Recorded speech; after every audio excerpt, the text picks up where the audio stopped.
Perkenalkan, nama saya Putu Suranga Putra, NIM 2020 013 047. Sekarang saya menjawab tugas nomor 2, yaitu single payment. Soal pertama yaitu berapakah yang harus dibayarkan di akhir tahun kelima untuk pinjaman sebesar 750.000 jika tingkat suku bunga 10% per tahun. Penyelesaian yaitu diketahui B sama dengan 750.000, I sama dengan 10%, N sama dengan 5 tahun. Ditanyakan F. Penyelesaiannya, cara penyelesaian itu dengan menggunakan diagram cash flow. Nanti ada di samping untuk diagramnya.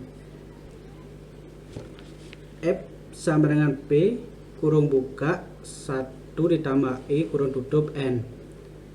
750.000 dikali kurung buka 1 ditambah 10% kurung tutup pangkat 5. 750.000 dikali kurung buka 1 dikali 10 kali 10 kurung tutup pangkat 5. Yang hasilnya 1.207.882 rupiah, 5. Dibayarkan pada akhir tahun kelima adalah sebesar 1.207.882 rupiah, 5. Sekarang soal nomor 2. Seseorang meminjam 12 juta di awal tahun pertama dengan rencana pengembaliannya pada akhir tahun kelima. Tetapi di awal tahun ketiga orang tersebut menambahkan pinjaman sebesar 800.000 yang akan dikembalikan bersama dengan pengembalian pinjaman pertama. Berapakah besar uang yang akan dikembalikan di akhir tahun kelima jika pinjaman dilakukan dengan tingkat suku bunga 12% per tahun? Saya adalah diketahui P1 sama dengan 12 juta rupiah, P2 sama dengan 800.000 rupiah, I sama dengan 12%, N sama dengan 5 tahun. Ditanya F1 dan F2. Penyelesaiannya itu dengan diagram cash flow. Nanti ada di samping untuk diagramnya.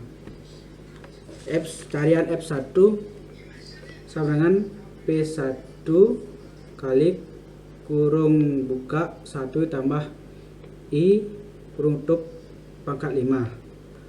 P1-nya itu 12 juta dikali 1 ditambah 12% kurung tutup pangkat 5. 12 juta dikali kurung buka 1 dikali 12 kurung tutup pangkat 5. Hasilnya 21.148.100 rupiah. Untuk pencarian P2 ada diagram cash flow di samping. F2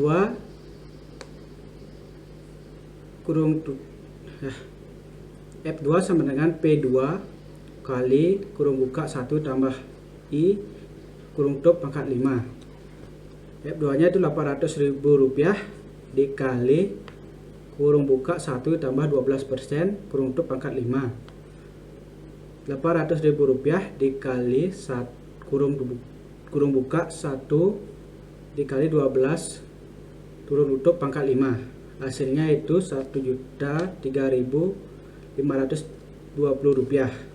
Total uang yang harus dikembalikan di akhir tahun kelima adalah F1 ditambah F2.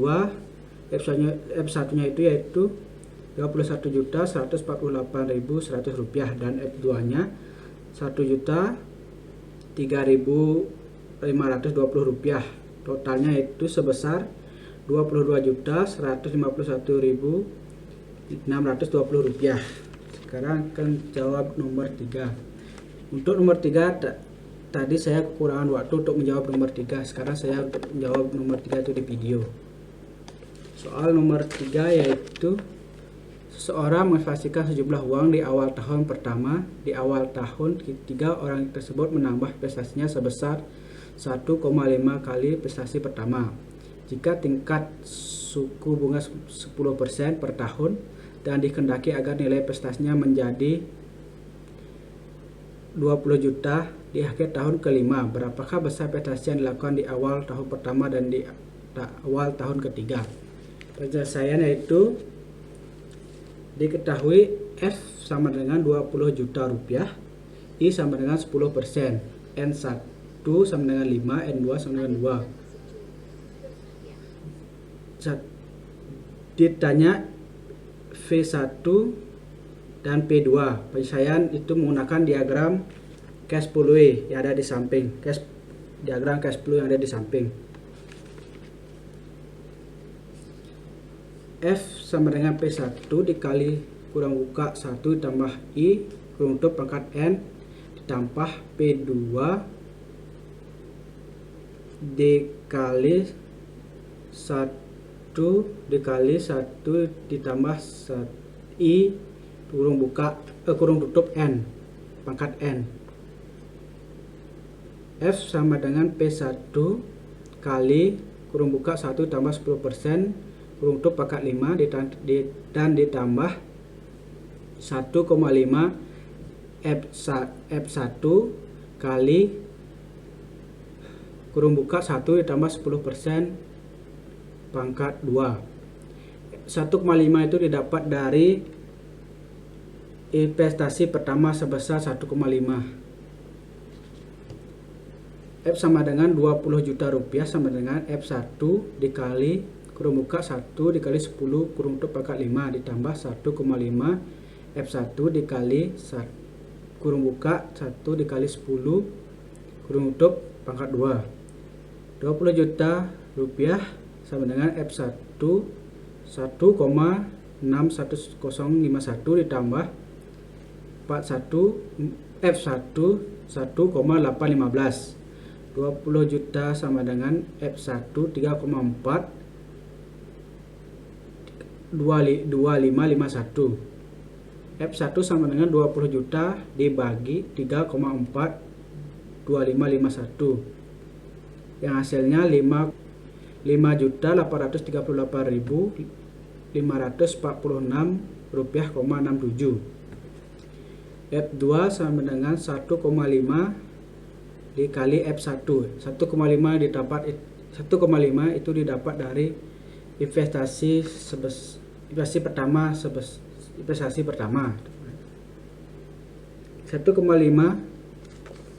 kali 5.838.546 rupiah,67. Hasilnya itu 8.757.820 rupiah.